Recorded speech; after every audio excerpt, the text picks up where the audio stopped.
Raise your hand if you've ever showed favoritism or even witnessed it. For me personally, I have. When being in my teacher assistant class last year as a senior, I showed favoritism.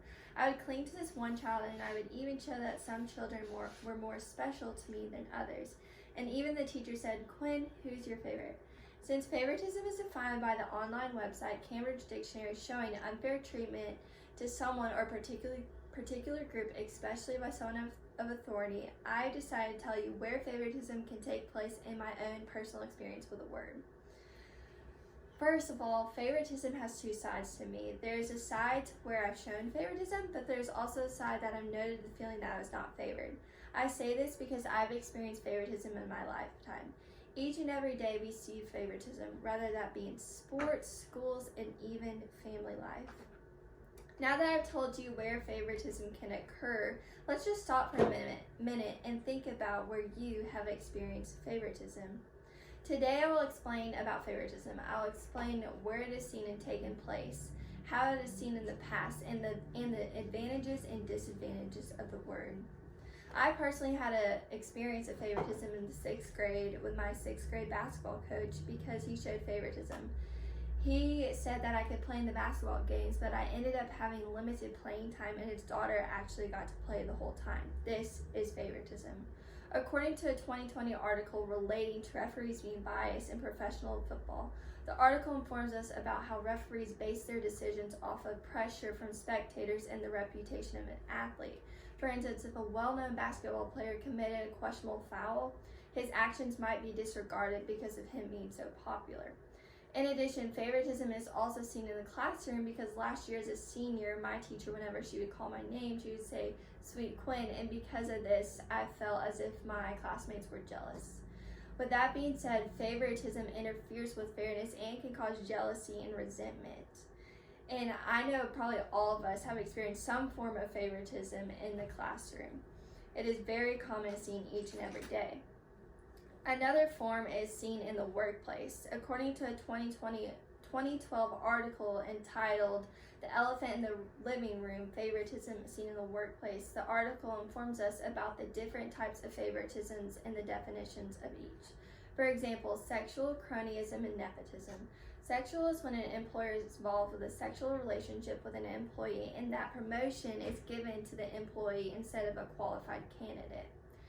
Nepotism is the favoring of a business associate or a friend, and nepotism is a favoring of a family member of the other, and cronyism is a favoring of a business associate. Now that I've told you where favoritism can take place, I now want to explain the positives and negatives of favoritism. According to the previous article I mentioned, there are pros and cons to be seen with the favored child. For example, a lot of favored children garner their parents' financial resources, leading to them being more successful and effective in life. But also there's a con to this because they're so used to having their parents' attention and them doing everything for them, they are not ready and not prepared for life at all. There are also long-term effects for the unfavored and favored. For the favored, they feel as if they will never have intimate relationships because they think that nothing can replace the love that their family has shown towards them. And for the unfavored, they can experience depression, low self-esteem, and even the feeling and need to be wanted and special and belonged. Now that I've told you how favoritism is a positive and negative, how do we see it in the past? Can y'all think of an example? For me, I can. Racism is an example of favoritism because racism is favoring of an ethnic group over the other.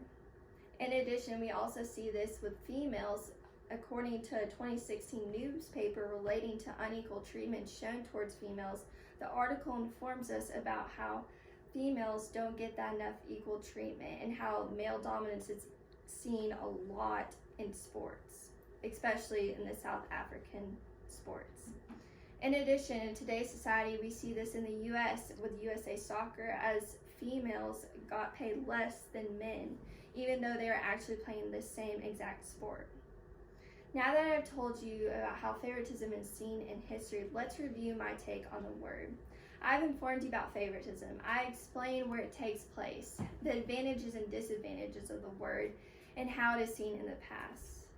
Now that I have given you some facts about favoritism, I'm glad you can learn how favoritism is so common and is a great topic to learn about. I personally never thought I would show favorites, but when going back to that particular instance of my teacher assistant class, I showed favoritism. And because of this, now you learn about favoritism and are more informed about the word.